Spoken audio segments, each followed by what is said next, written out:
And what I do is describe Martin Amis as the complete literary star at the top of his game, and then I might mention that I've appeared as a category on Jeopardy several times.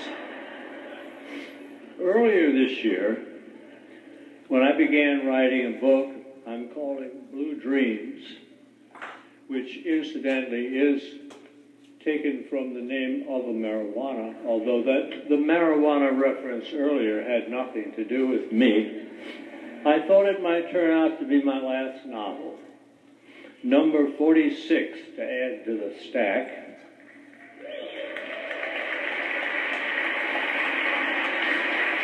I was finally getting tired.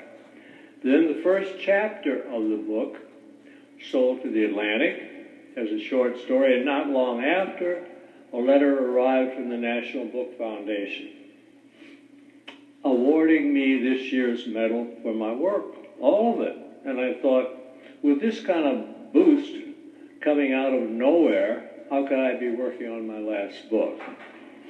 So I've been writing fiction for 60 years. We didn't make many bestseller lists until the mid-1980s. I didn't worry about it. My books aren't exactly plot-driven. They're about people with guns in dire situations. Once I became known, I thought reviewers were going a bit overboard, saying that the subtext of my work is the systematic exposure of artistic pretension, or that my writing was an indictment of civilization and its byproducts.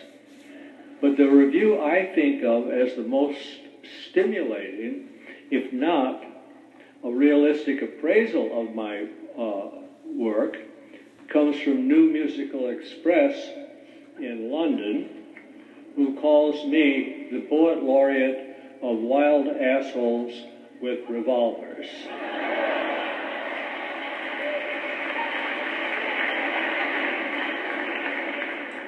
You hope in vain to see a quote like that on the back cover of your next book. Once I began selling my work, the first one to Argosy in 1951,